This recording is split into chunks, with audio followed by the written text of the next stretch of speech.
ہم وہ زحمت نہیں کرتے. ہاں یہ ٹھیک ہے, ہم سستی کاہلی کا مظاہرہ کرتے ہیں. سر مجھے ایک واقعہ ذہن میں آ گیا, جو عید قرباں ہے, بیسکلی قربانی کا جذبہ بھی تو ہے نا. جی جی. ایک قربانی تو وہ جو اللہ تعالیٰ کا حکم ہے, جو صاحب حیثیت, ایک وہ ہے جو ہمارے اندر بھی جذبہ پیدا ہونا چاہیے قربانی دینے کا, قربانی دینے کا. جی. مثال میں آپ کو دیتا ہوں کہ ہمارے بڑے اچھے نیبرز ہیں, میرے بڑے اچھے تعلقات ہیں.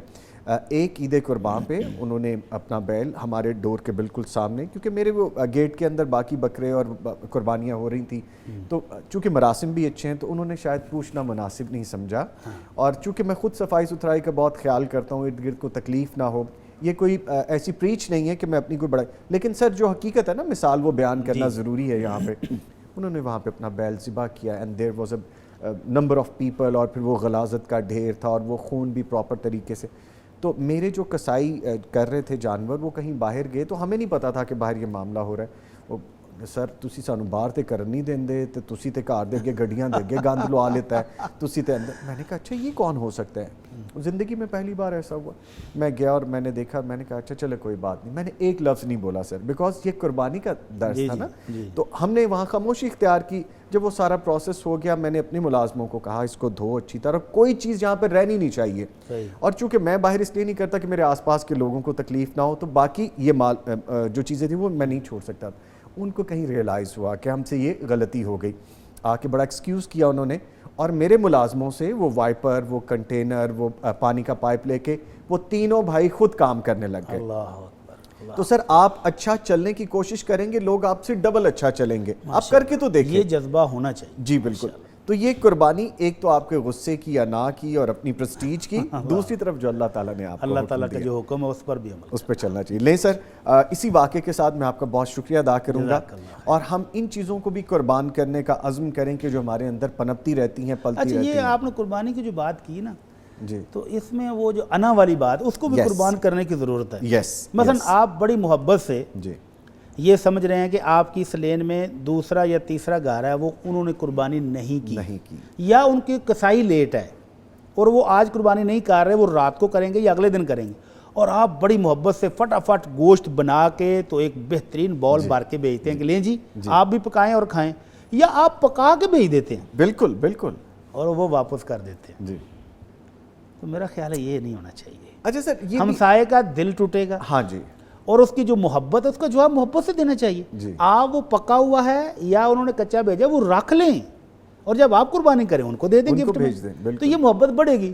اور یہ کہہ کے واپس کر دینا نہیں جی ہمیں ضرورت نہیں, ہم تو خود قربانی کر رہے ہیں, تو یہ میرا خیال ہے کوئی جذبہ قابل تحسین نہیں ہے. آپ کی اس بات سے اب ایسی سب لوگوں کو درس جائے گا, یہ سبق جائے گا کہ یہ چیز بھی ذہن میں رکھیں کہ کسی آپ کے بھائی نے محبت سے کوئی چیز بھیجی ہے, آلدو کہ آپ اہلیت رکھتے ہیں اس کو خود پکانے کی, کھانے کی, کر رہے ہیں, لیکن اس کا تو رکھ لینا, اس کا وہ جذبہ ضائع نہ کریں, وہ رکھ لیں. ٹھیک ہے. اور اگر آپ کا کسائی لیٹ ہے, آپ کی قربانی ابھی نہیں ہوئی, انہوں نے پکا کے آپ کو ساتھ نان بھی بھیجے ہیں, تو بسم اللہ کر کے لے لیں. ٹھیک ہے, شکریہ ادا کریں, محبت بڑھے.